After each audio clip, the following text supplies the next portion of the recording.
¿Qué tal? ¿Cómo está? Buenas noches. Mi casa es su casa. Bienvenido entonces desde aquí, desde casa. Estamos cerrando ya la sexta semana de transmisión, o en otras palabras, un mes y medio ya de transmitir desde aquí y seguiremos el tiempo que sea necesario.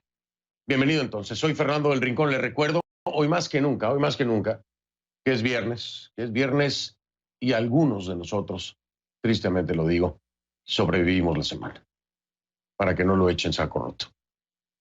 Le voy a mostrar imágenes ahora en este momento de Miami, en el Brickell City Center, mientras le digo que el temor de una reapertura precipitada de algunos lugares y actividades aquí en el estado de la Florida, pues parece confirmarse. Y es que a pesar de que en los últimos 7 días se habían registrado menos de 900 casos de contagios diarios, este viernes se registraron 1,038 nuevos casos de COVID-19, rompiendo entonces la tendencia de estos días anteriores a que se reabrieran parques, marinas, campos de golf, entre otros lugares. La cifra total entonces se elevó a 34,728 casos confirmados de coronavirus en el estado. Según cifras oficiales, ya son 1,314 las muertes registradas.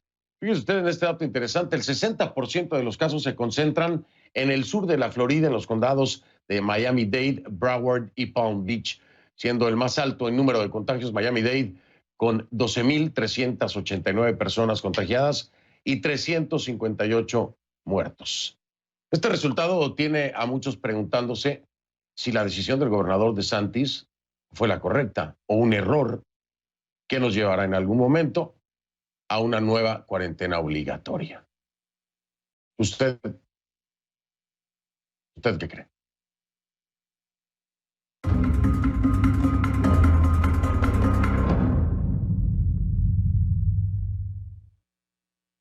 Y le pido que a partir de este momento me acompañe utilizando la etiqueta numeral ConcluCovid19 Perú. El hashtag es ConcluCovid19 Perú, numeral ConcluCovid19 Perú. Estamos hablando hoy precisamente del manejo del COVID en este país, en el Perú. Recuerden que recibo sus comentarios con esta etiqueta ConcluCovid19 Perú a mi cuenta en Twitter, @soyfdelrincón, @soyfdelrincón. Mientras tanto, Estados Unidos se debate entre la necesidad de reabrir el país y la dura realidad que acompaña la pandemia, como ya le decía yo en el caso particular, por ejemplo, de la Florida, con esta tendencia que de nueva cuenta está a la alza. Y aunque usted no lo crea, en este país también los cadáveres se acumulan. Sí. Este jueves la policía encontró 18 cuerpos en una desbordada funeraria de Nueva Jersey y fue necesario trasladar la mayoría de ellos a una morgue temporal. Al mismo tiempo ganan fuerza las peticiones de reapertura a pesar de estos escenarios.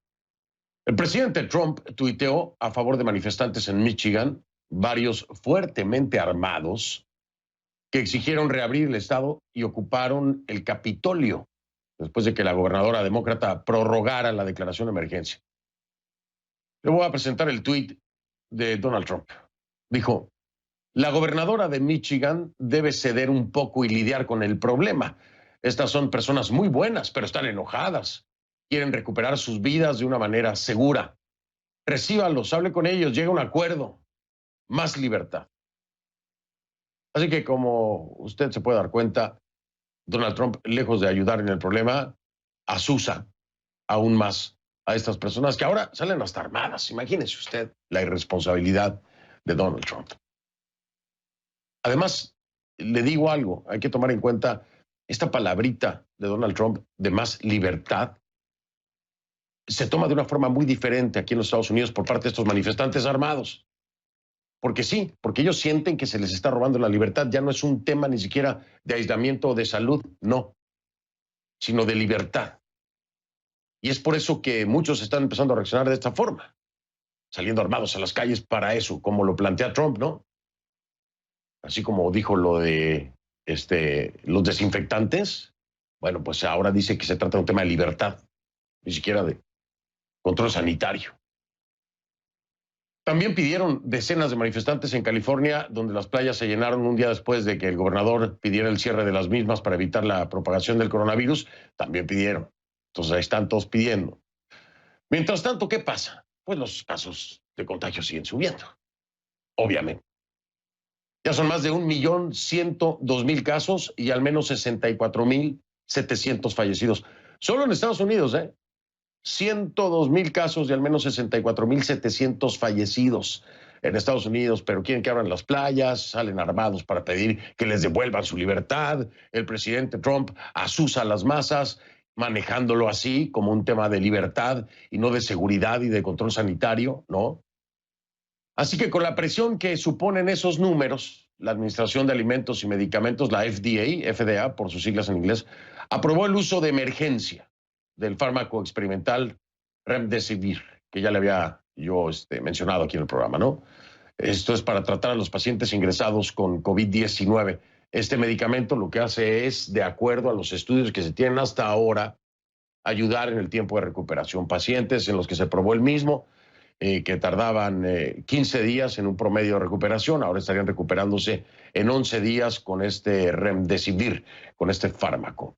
Pero bueno, todavía no se había terminado por completo, al 100%, de poner los puntos sobre las sillas a los demográficos y a los manejos que habían hecho precisamente de prueba, ¿no?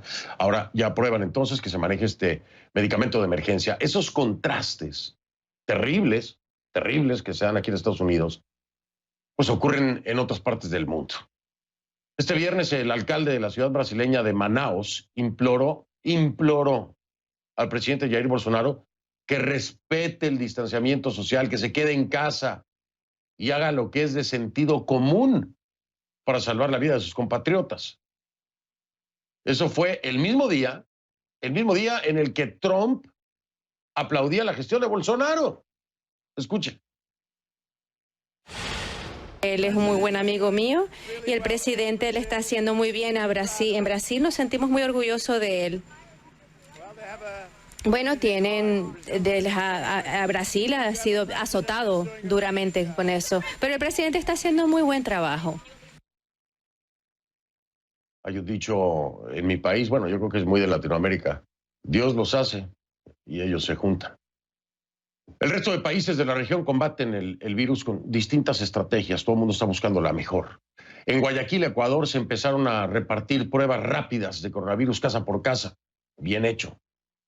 El Congreso de Guatemala, por ejemplo, prorrogó a otros 30 días el estado de calamidad pública. En México informa que se debería llegar al número máximo de contagios el día 6 de mayo. Vamos a ver si es cierto. Es lo que dicen allá en México. Precisamente en la Ciudad de México, los centros especializados ya están saturados y los hospitales del Instituto de Seguridad y Servicios Sociales de los Trabajadores, el ISSSTE, del Estado, están ocupados al 85%, a pesar de que Andrés Manuel López Obrador, el presidente mexicano, dice que no hay saturación. Bueno, en la Ciudad de México sí la hay, ya la hay. Alguien tiene que avisarle, por favor, a López Obrador, porque él maneja otros datos, otras cifras. Vamos a hacer un repaso, si le parece, de las cifras, precisamente en Latinoamérica. Iniciamos por orden alfabético con Argentina. 4.532 casos y 225 fallecidos es lo que se reporta en Argentina. Bahamas, 81 contagios y 11 defunciones. De ahí nos vamos a Belice. En Belice se mantiene oficialmente con 18 casos y 2 fallecidos. En Bolivia la actualización son 1.229 casos y 66 muertes. 1.229 casos y 66 muertes es la actualización más reciente. En Brasil, donde según Trump, Bolsonaro está haciendo un gran trabajo, se reportan nada más y nada menos que 91.589 casos y 6.322 muertes. Chile, más de 17.000 casos y 234 muertos. Colombia reporta más de 7.000 contagiados y 314 fallecidos. Costa Rica, 725 casos y 6 muertos. En Cuba se reconocen 1.537 infectados y 64 muertos. En Ecuador la cifra oficial es de 26.336 casos y 1.063 defunciones.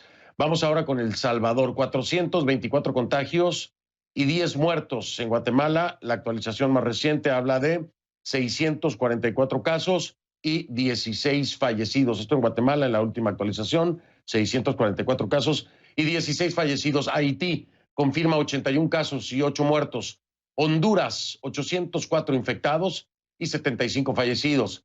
En Jamaica hay 422 casos y 8 defunciones. México, 20.739 casos y 1.972 defunciones, 1.972 fallecidos. Nicaragua, el régimen Ortega Murillo dice que hay 14 contagios y 4 muertos. Eso es lo que dice el régimen Ortega Murillo. En Panamá, 6.720 casos y 192 muertos. Paraguay al menos 266 infectados y 10 fallecidos. Y Perú tiene cifras elevadísimas. 40.459 contagios y 1.124 muertos. Vamos a hablar hoy de Perú. En la Isla del Encanto, Puerto Rico, 1.575 contagios y 94 fallecidos. República Dominicana, 7.288 casos y 313 muertos. Toma en cuenta la densidad poblacional de República Dominicana. Uruguay, 648 personas infectadas y 17 defunciones. Y Venezuela, el régimen de Maduro reconoce 335 contagiados y 10 fallecidos. Le digo, eso es lo que reconoce el régimen de Maduro, ¿eh? Bien, en Perú, ¿por qué vamos a hablar de Perú? Bueno, el sistema de salud que pues, llegó a la pandemia ya con muchas deficiencias en el sistema de salud, está rozando el límite de su capacidad. En algunos lugares del país prácticamente ya llegaron al límite. Así lo ha reconocido transparentemente y de frente, a ver si algunos aprenden, el propio presidente Martín Vizcarra. Lo ha dicho. Estamos llegando al punto cero. Ya no se puede más. 10 días después de detectar el primer caso, el gobierno decretó la cuarentena. A los 10 días decretaron cuarentena. Pero, desgraciadamente, eso no puede superar a 40,000 contagios, como ya le dije. Perú es el segundo país de Latinoamérica con más casos confirmados, solamente por detrás de Brasil. Se actuó rápido, pero los resultados no son los esperados por el gobierno, no por nadie. ¿Por qué? La pregunta, ¿por qué?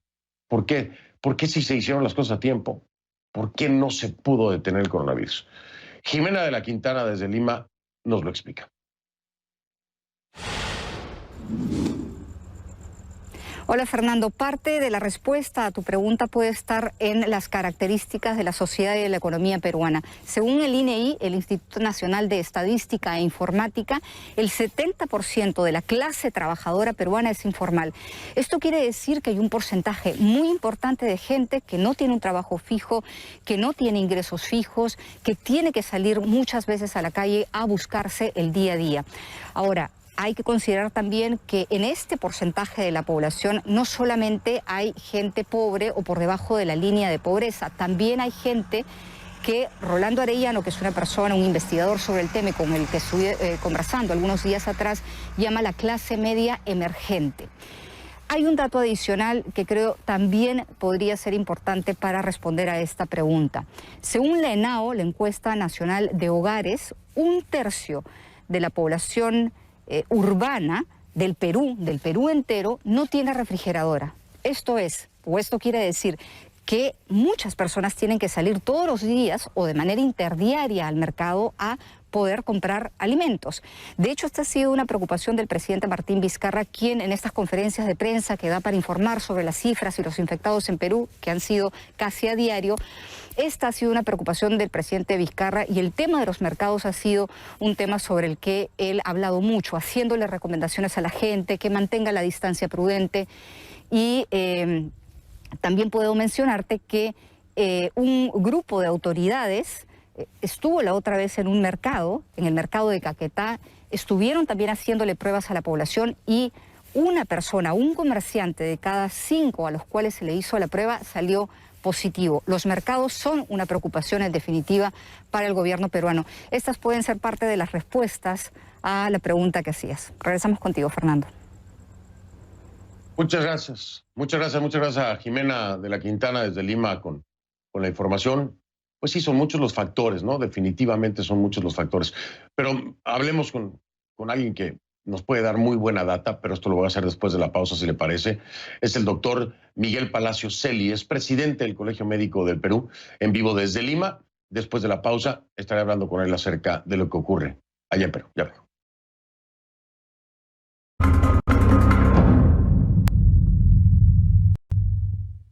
Le doy la bienvenida al doctor Miguel Palacios Celi, presidente del Colegio Médico del Perú, en vivo desde Lima. Doctor Palacios, bienvenido y gracias. Buenas noches. Hola Fernando, buenas noches. Un gusto saludarle. Doctor, se cumplen hoy precisamente 47 días desde que se dio el estado de emergencia. Se actuó rápido, sin duda alguna. El propio presidente Vizcarra, con toda transparencia, ha dicho, estamos al límite, se ha pasado de 40,000 contagios.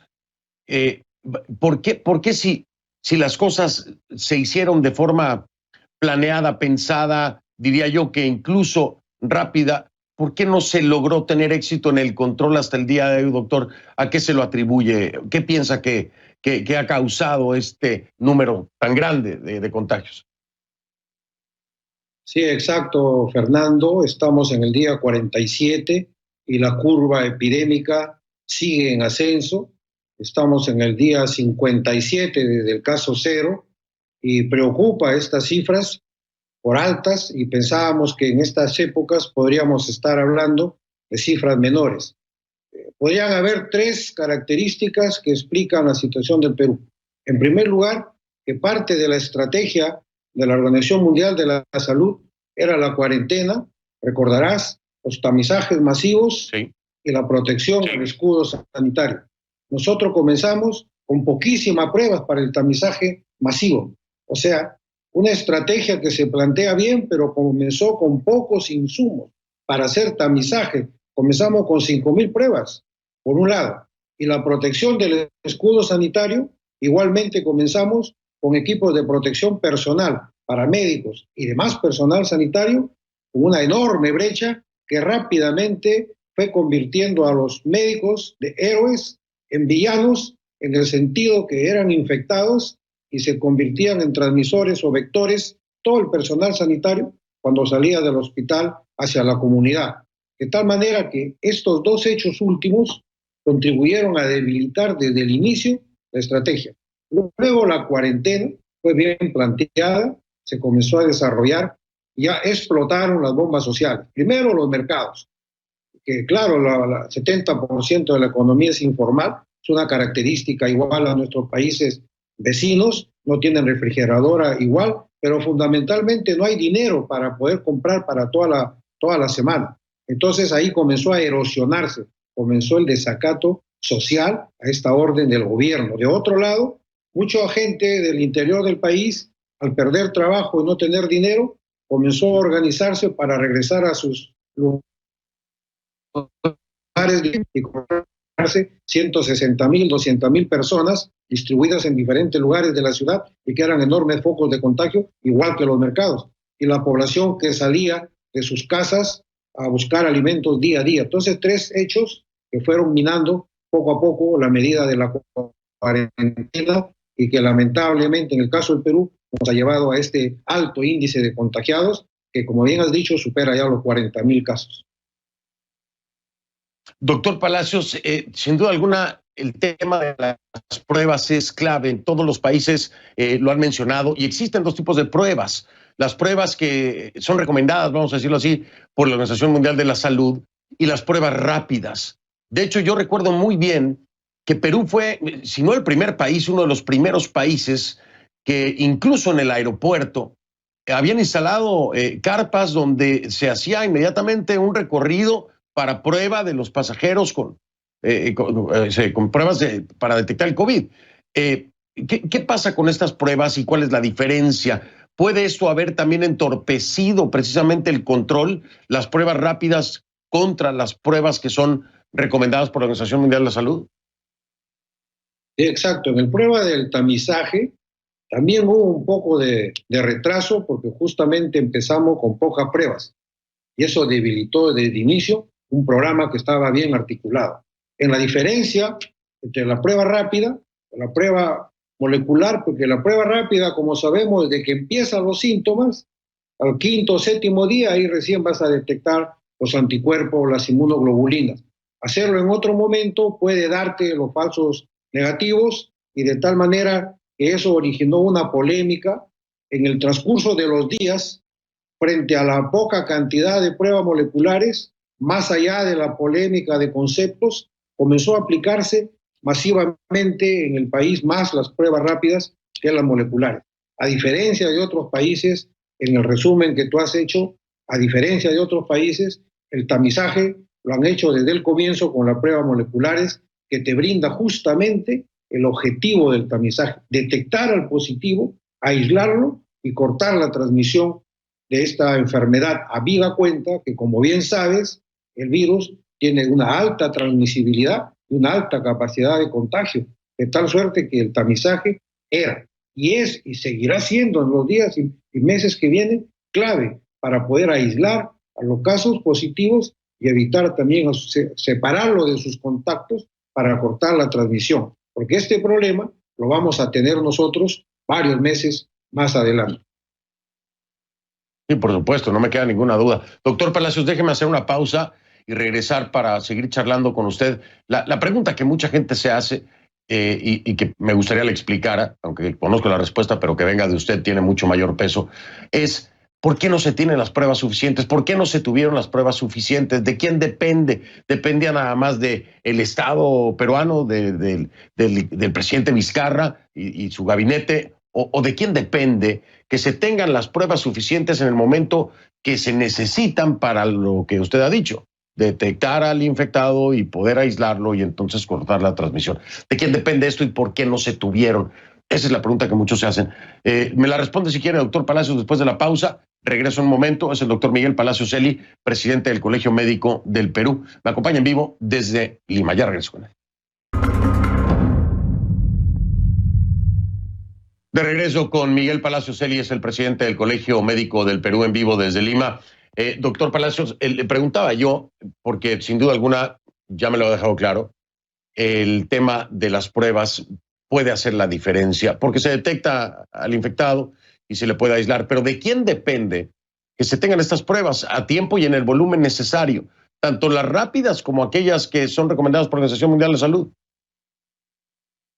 Sí, exacto, Fernando. Mira, cuando empieza el programa de respuesta a esta pandemia por parte del Perú como país, empieza con un programa, con un presupuesto muy pobre, aproximadamente $1 millón de presupuesto para esta campaña. El Colegio de Médicos del Perú en ese momento planteó un presupuesto de más de $300 millones, que traducido a soles era como 1.000 millones de soles, porque era el momento para comprar justamente pruebas moleculares, que las había en el mercado y que estaban a un precio casi normal. Y era el momento también para comprar equipos de protección personal.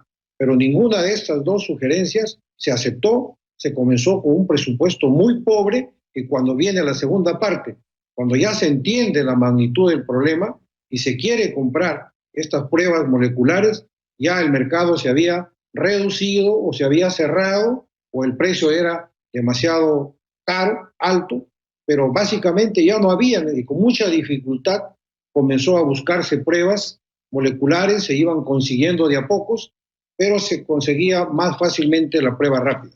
Eso explica por qué en el Perú más se hace el testeo con las pruebas rápidas antes con las moleculares, por esas fallas que hubo en el momento y el no dejarse aconsejar por organizaciones como el Colegio Médico, que está por ley autorizado para hacer este tipo de asesoramiento técnico a los poderes del Estado. Es decir, el Colegio Médico lo tenía clarísimo, sabía cuánto se tenía que invertir y se tenía que hacer, pero ¿quién es decir, se hace la recomendación, quién es el que toma finalmente la decisión y les dice no estamos de acuerdo con su proyecto y no lo vamos a hacer así, no es necesario gastar tanto? ¿Quién es? ¿Viene directamente de la Secretaría de Salud o viene desde más arriba? Es decir, me refiero al propio presidente Vizcarra. Sí, no, de hecho viene de más arriba, porque la Secretaría, el Ministerio de Economía y Finanzas y el mismo gobierno, todo el poder ejecutivo en sí, son los que aprueban el programa inicial de respuesta a esta pandemia del Perú como país. Incluso para nosotros ese programa empezó lento, empezó tardío. Nosotros veníamos pidiendo ya una semana antes que se inicie este programa. Igual el inicio de la cuarentena, hubo algunas dudas y nosotros como colegio planteamos que debería empezar. El 15 de marzo estábamos ya planteando que empiece el programa de aislamiento porque lo teníamos claro. Y cuando hubo intentos a los 15 días, a los 30 días de querer levantar la cuarentena, ahí estuvo el Colegio Médico del Perú siempre adelante, dando la pauta cuál debe ser la actitud del gobierno, del país frente a esta pandemia e ir agregándole 15 días más, 2 semanas más, hasta llegar ahora que ya vamos rumbo a las 8 semanas que terminan el 10 de mayo. Recomendación. Aquí entonces, mire, desde la perspectiva y como me lo explica, entiendo perfectamente la responsabilidad de no haber tomado esta decisión en su momento y haber invertido lo que era necesario en pruebas, viene directamente del presidente Martín Vizcarra y del gabinete. Pero ahora, ¿cuál es la recomendación que hace, doctor Celi, el Colegio de Médicos? Porque esto va para largo y sigue aumentando. ¿Ahora qué? ¿Ahora qué hacer? ¿Cómo se puede frenar esto? Exacto, Fernando. Hoy día nosotros estamos planteando que la cuarentena va a seguir hasta el 10 de mayo. El control de la población, el gobierno ha encargado a la policía y a las Fuerzas Armadas. Sin embargo, nosotros estamos planteando que el control ahorita, la política del gobierno frente a la población, debe ser el cerco comunitario, pero centrado en el primer nivel de atención y centrado también en las organizaciones sociales de base. Recuerda que la historia de las pandemias a lo largo de la humanidad siempre han sido vencidas, más que por unos cuantos iluminados, por la acción organizada de la población. Hay que apoyarse ya en los municipios o ayuntamientos, en las organizaciones sociales que acá se llaman comités de vaso de leche, comités populares, las rondas, en el caso de la sierra llamadas rondas campesinas, en la misma población, debidamente organizada, debidamente disciplinada, es la que tiene que impulsar en esta fase 4 comunitaria el autocontrol de la población para evitar el contagio, que el contagio perdure por meses y meses y arrastre a nuestro débil sistema de salud. Y es el otro gran tema, nosotros también, el fortalecimiento. Por supuesto, y es un tema en Latinoamérica en general, el sistema de salud de los países latinoamericanos. La mayoría de las veces no es el más fuerte, el más atendido y el que tiene mayor presupuesto, tristemente tengo que decirlo. Doctor Miguel Palacio, se me ha terminado el tiempo, pero vamos a darle el seguimiento, por supuesto. Estoy también haciendo la invitación, ya la hicimos al presidente Vizcarra para hablar acerca de esto, que si bien es cierto, reconoce con transparencia el presidente Vizcarra que se ha llegado a un límite. Pero hablar con él de por qué no se tomó en cuenta esta recomendación que nos dice el propio doctor Miguel Palacio Celi, el presidente del Colegio Médico del Perú, cuando se tenía que haber tomado. Ojalá podamos hablar con él, ojalá podamos hablar con el Ministerio de Salud, con el Ministro de Salud, en fin. Hay mucha gente con la que se puede hablar para entenderlo, pero sobre todo ver qué se va a hacer hacia adelante. Doctor Miguel Palacio, mil gracias, saludos, por favor cuídese y me quito el sombrero para el trabajo que hacen ustedes, todos los que trabajan en el sector salud. Muchas gracias, doctor. Gracias, Fernando. Buenas noches desde Lima. Buenas noches, saludos en Lima. Pues esperemos que las cosas mejoren allá en el Perú. Voy a hacer la pausa. Por supuesto, estamos a la espera de la respuesta del presidente Vizcarra y de cualquiera de su gabinete que nos dé un poco de luz de qué pasó, ¿no? Ya regresamos. El tema económico continúa con Trump y con respecto a China, ¿no? Porque está queriendo castigar a través de mecanismos económicos. Pues se lo voy a preguntar a Gabriela Frías, en el portafolio global. ¿Cómo estás, mi querida Gaby? Ya hasta la lengua se me enreda, nada más de tanto enredo, así que valga la redundancia. ¿Cómo estás? Bien, es que me ibas a decir Gabriela. Hola. Hola, mi Gaby, ¿cómo estás? Feliz viernes para ti. Muy bien, muy contenta de estar aquí contigo en este espacio hablando, pues para irnos ya a la casa a dormir o a descansar o a seguir leyendo de lo que es esta tensión. La respuesta es, híjole, yo no creo que sea un buen momento. Por supuesto que Estados Unidos no es el único país que quiere respuestas de China sobre cómo manejó todo el tema de la transparencia o no en relación con los casos de COVID-19 que se daban en Wuhan, incluso a fines del año 2019 y cuando algunos celebrábamos el año nuevo, la llegada de 2020 ya estaban pasando otras cosas. Estados Unidos no es el único país, pero la relación entre China y Estados Unidos es tan compleja y está tan interconectada esa relación que nada más y nada menos tenemos que lidiar ahora con este nuevo contexto y ese manejo en términos que no le haga daño a la economía global y también a Estados Unidos. Esto dijo el presidente Donald Trump en relación con futuras sanciones más temprano. Vamos a ver qué hacemos. Hay muchas cosas ocurriendo con China. Obviamente no estamos contentos con lo que ocurrió. Es una mala situación en todo el mundo, 182 países. Tendremos mucho que decir de eso. Ciertamente es una opción.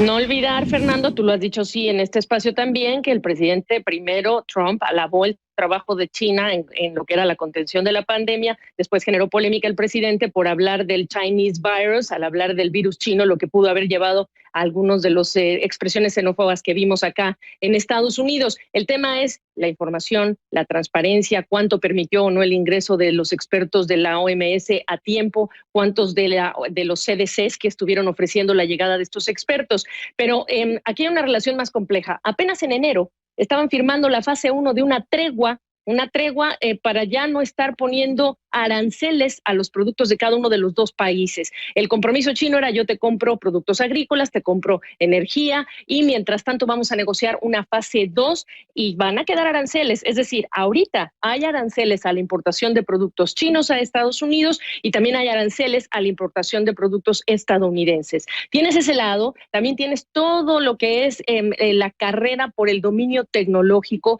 y las sanciones y las restricciones que tiene Huawei, esta empresa que funda, mejor dicho, un exmilitar chino y cuya hija en este momento está en Canadá, está, buscando defenderse de un proceso de extradición a Estados Unidos. Ese es el otro lado.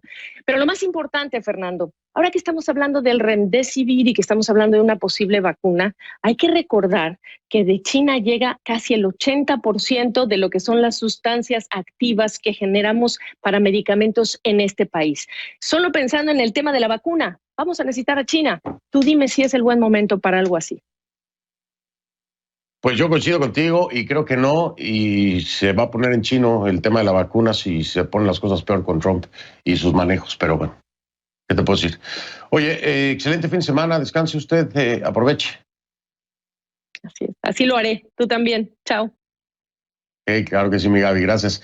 Gabriela Frías de Portafolio Global, desde Atlanta, Georgia, en su casa nos acompañó y hacemos una pausa. Al regresar, le voy a mostrar qué es lo que tengo que hacer un servidor, yo nada más, qué es lo que yo tengo que hacer para poder salir en vivo desde aquí, desde la casa. Ya ven.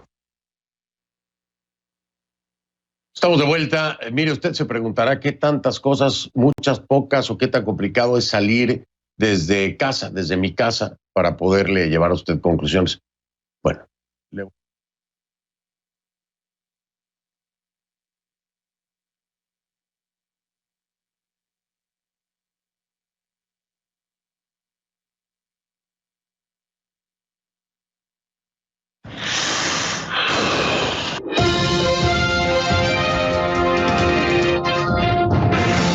la cuarta semana de transmisión desde su casa, 58 nuevas muertes, elevando el número total de muertos. Hágase la luz.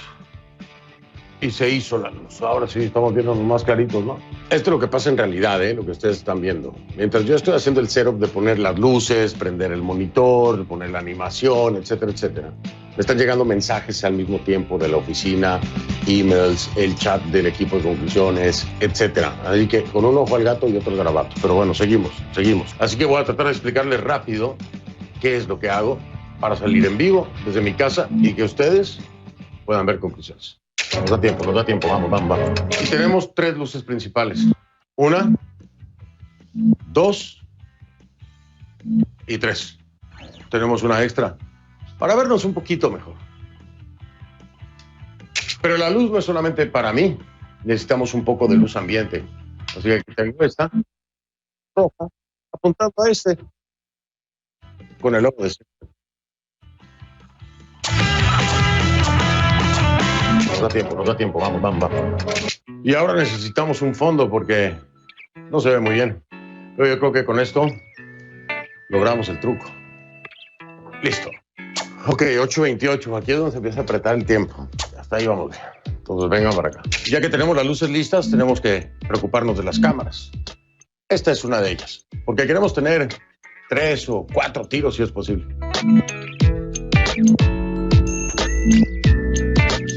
¿Y por qué no?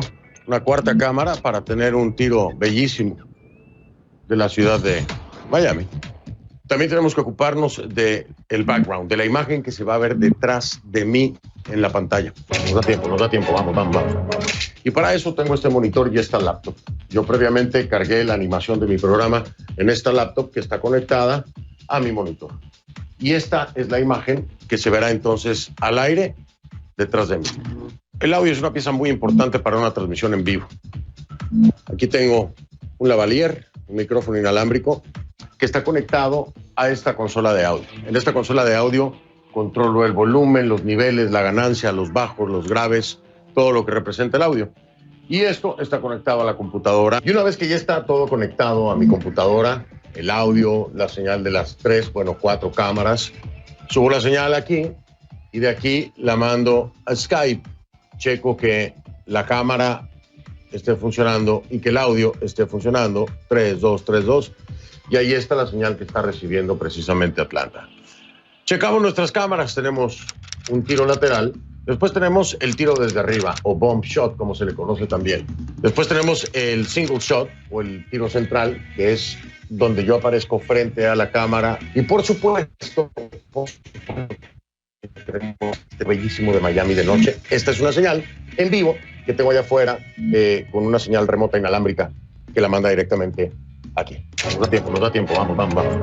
Tengo este aparatito que recibe la señal de la cámara que está allá afuera, la recibe aquí, esa señal entra en esta cajita que la convierte en una señal de high definition o de 2K o 4K, depende de lo que le asignen, y la manda a la computadora. Una vez que ya verifiqué que las señales de las cámaras estén llegando perfectamente bien, que son cada una de estas y sus balances de colores, etcétera, etcétera, también tengo que fijarme que esté asignado el audio de dónde viene mi micrófono en cada una de las tomas. Nos da tiempo, vamos.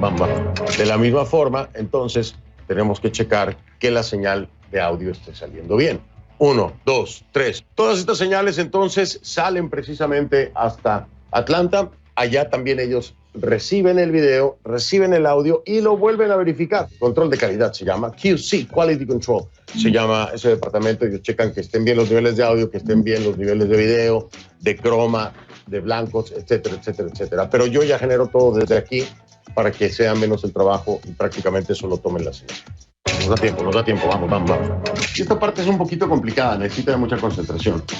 Como les dije, agarro mi mouse, me lo traigo a mi mesita, me siento enfrente precisamente de la cámara principal donde está mi tiro, mi single shot, como se llama en inglés.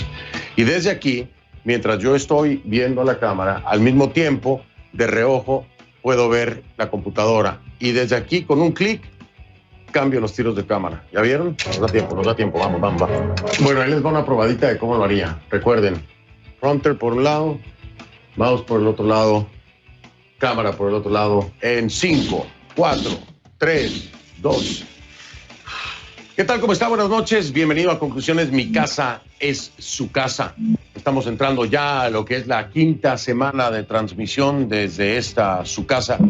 Así es entonces la chamba, el trabajo para salir en vivo para ustedes en época de coronavirus. Gracias por su atención.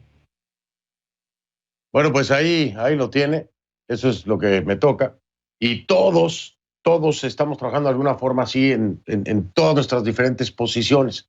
Es necesario, es un trabajo que hacemos con todo el gusto y con todo el corazón, pero se lo quería mostrar para que vaya entendiendo ahí cuáles son las historias que hay detrás, para que todos nosotros en CNN podamos llevarle los programas al aire. Soy Fernando El Rincón, lo dejo con imágenes entonces en vivo, ahora que sabe cómo, de Miami. Buenas noches, buen fin de semana.